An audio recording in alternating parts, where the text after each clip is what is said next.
अस्सलाम वालेकुम, नमस्कार साथियों।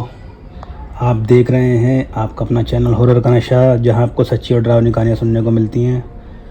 अगर आपको ऐसी कहानियां अच्छी लगती हैं तो चैनल को सब्सक्राइब करें, वीडियो को लाइक करें और शेयर करें।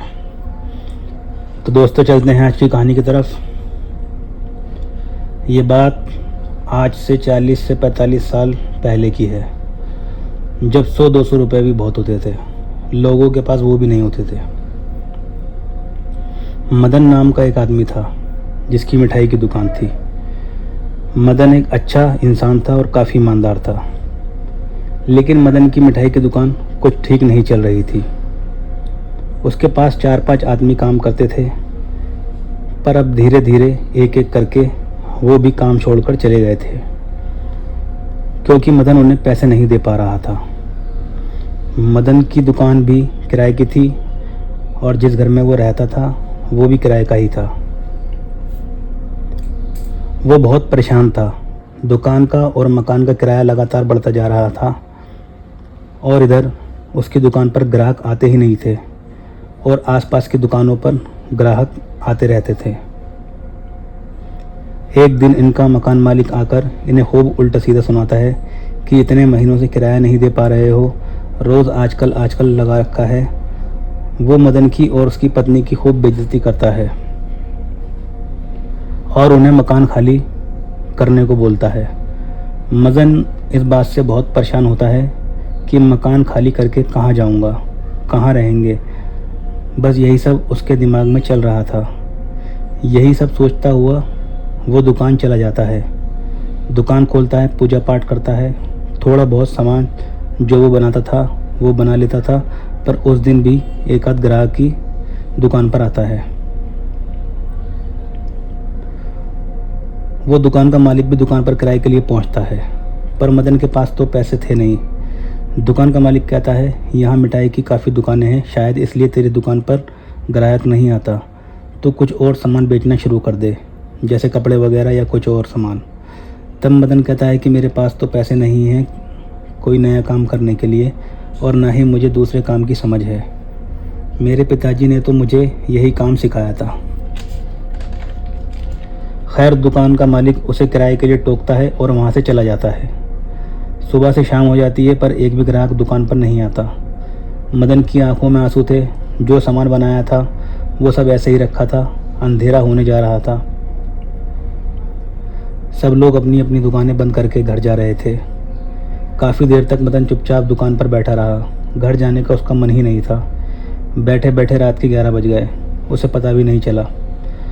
दुकान बंद करने से पहले वो पूजा करता है। पूजा करने के बाद वो दुकान का शटर गिराकर उसकी दहलीज को हाथ लगाकर कहता है कि शायद मेरी मदद ना भगवान कर सकता है और ना कोई शैतान। जैसे ही वो यह बोलकर पीछे मुड़ता है, उसके पीछे सफ़ेद कपड़ों में एक आदमी खड़ा दिखता है।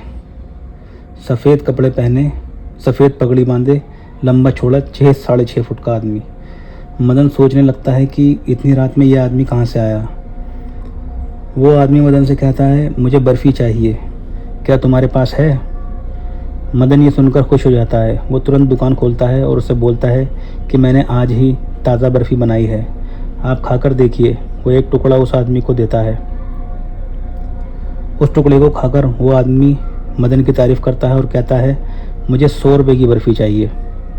मदन सारी बर्फ़ी तोल कर देखता है। उससे कहता है कि मेरे पास तो अभी 20-25 रुपये की है बर्फ़ी, क्या मैं कोई दूसरी मिठाई दे दूं? तो वो आदमी उसको मना कर देता है और कहता है, मुझे सिर्फ बर्फ़ी ही चाहिए। जितनी बर्फ़ी तुम्हारे पास है मुझे दे दो, बाकी की मैं कल ले जाऊंगा। मदन बहुत खुश होकर उसे सारी बर्फ़ी दे देता है और अपने घर चला जाता है। उस आदमी ने 25 रुपये की बर्फ़ी लेकर मदन को 100 रुपये दिए थे। बाकी 75 की बर्फ़ी वो कल लेने आने वाला था। अगले दिन मदन दुकान पर जल्दी पहुंच जाता है, क्योंकि वो दुकान पर अकेला था, इसलिए उसे सुबह से शाम हो जाती है बर्फ़ी बनाते बनाते। फिर वही आदमी रात को 11 बजे आता है और उससे बाकी की बर्फ़ी लेकर उससे कहता है कि मुझे रोज़ 100 रुपये की बर्फ़ी चाहिए, क्या दे पाओगे? मदन कहता है, हाँ हाँ बिल्कुल, आपके लिए मैं ख़ुद बर्फ़ी बनाऊंगा। अब रोज़ वो आदमी मदन के पास आने लगा इन्होंने मकान का और दुकान का किराया दिया। इनकी दुकान पर इस आदमी के अलावा और दूसरे ग्राहक भी धीरे धीरे आना शुरू हो गए। अब मदन तो इस आदमी के लिए सिर्फ बर्फ़ी बनाता था। उसका पूरा दिन इसी में निकल जाता था और बाकी चीज़ें बनवाने के लिए उसने 5-6 आदमी दुकान पर रख लिए। अब मदन इस आदमी को दोस्त कहकर बुलाने लगता है। फिर एक दिन वो आदमी दुकान पर आकर मदन से पूछता है कि मदन भाई, दुकान ठीक चल रही है? तो मदन कहता है, दोस्त, जब से यहाँ आपने आना शुरू किया है ज़िंदगी में सब कुछ बहुत अच्छा चल रहा है। बच्चों के लिए कुछ ना कुछ घर ले जाता हूँ, सब कुछ बहुत खुश हैं। खैर, वो आदमी उनसे बर्फ़ी लेता है और चला जाता है। एक दिन मदन काफ़ी खुश था। वो अपनी पत्नी को सारी बात बताता है कि जब से वो आदमी हमारी दुकान पर आने लगा है तब से सब कुछ अच्छा चल रहा है। पर अगले दिन वो आदमी दुकान पर नहीं आता है। मदन ये सोचकर बहुत परेशान हो जाता है कि आज क्यों नहीं आए। वो घर में बैठा ये सब सोच रहा था, तब उसकी पत्नी कहती है कि एक ग्राहक के ना आने पर आप इतना परेशान क्यों हो रहे हो? शायद आज उनकी तबीयत ख़राब होगी। आज मदन कहता है कि कल मैं और देर तक उनका इंतज़ार करूँगा और उन्हें बर्फ़ी देकर ही वापस आऊँगा। सुबह से शाम हो चुकी थी, वो नहीं आए। रात के 11 बज गए। मदन की पत्नी दुकान पर आ जाती है कि इतनी रात हो गई, तुम घर पर क्यों नहीं आए? अब तक तो मदन बोला, जब तक मेरे दोस्त नहीं आएंगे मैं वापस नहीं आऊँगा। उसकी पत्नी कुछ देर बहस करने के बाद घर वापस चली जाती है। रात का 1 बज जाता है। मदन बैठे बैठे सो जाता है। अचानक मदन की आंख खुलती है, तब वही आदमी उसके सामने खड़ा होता है। मदन उसे देखकर गुस्सा हो जाता है कि आप कल कहाँ थे और आज भी इतनी देर से आ रहे हो? कल आप कहाँ थे? वो कहता है, कल तुमने मेरे बारे में अपनी पत्नी को बताया था, इसलिए मैं नहीं आया था। मदन कहता है कि आपको कैसे पता चला कि मैंने अपनी पत्नी से आपके बारे में बात की थी? वो आदमी कहता है कि मेरे बारे में जानोगे तो तुम बर्दाश्त नहीं कर पाओगे, इसलिए मैं जितना बोलूँ तुम उतना ही सुनो और उतना ही समझो। और आज तुमको मैं 2 बातें बोल रहा हूँ कि जब मैं यहाँ से जाऊँ तो मेरा पीछा कभी मत करना, और दूसरी बात कि मैं यहाँ आता हूँ, ये बात तुम अपनी पत्नी को तो बता चुके हो, पर अब और किसी को मत बताना, नहीं तो मैं जितना दे सकता हूँ उससे कई गुना वापस भी ले सकता हूँ। और कल मुझे 1000 रुपये की बर्फ़ी चाहिए। हमारे यहाँ किसी की शादी है, वहाँ मिठाई जाएगी। यह सुनकर मदन कहता है, 1000 रुपये की बर्फ़ी? तब वो आदमी कहता है कि मुझे पता है तेरे पास सामान मंगाने के लिए इतने पैसे नहीं हैं, इसलिए तुझे एडवांस में 1000 रुपये दे रहा हूँ। यह कहकर वो चले जाते हैं। अब इतनी सारी बर्फ़ी बनाई कैसे जाए? वो तुरंत अपने सभी नौकरों को बुलाकर काम शुरू कर देता है। बिना खाए पिए, बिना सोए, पूरी रात पूरा दिन ये 6-7 लोग मिलकर उसका ऑर्डर पूरा कर देते हैं। वहीं 11 बजे वो आदमी कुछ आदमियों को लेकर आता है और मिठाई उनके हाथ भिजवा देता है। और अब ये मदन से कहता है कि मदन, पैसे तो मैंने तुझे कल ही दे दिए थे, तुझे और कुछ चाहिए तो बता। मदन कहता है, बस आप यहाँ आते रहिए, मुझे और कुछ नहीं चाहिए। तब वो आदमी मदन को एक रुमाल के जैसे छोटे कपड़े में कुछ बंधा हुआ सामान देता है और कहता है, ये तू अपने गले में रख ले, मैं कुछ दिन बाद आकर तुझसे तेरे हाल पूछूंगा। मदन उस चीज़ को गले में रख लेता है। अगले दिन से मदन की दुकान पर इतनी भीड़ आ जाती है कि मदन को खाना खाने का टाइम भी नहीं मिल पाता। उसने और लड़के दुकान पर रख लिए और दुकान बड़ी करता जा रहा है। अपने काम में पूरी तरह डूब गया।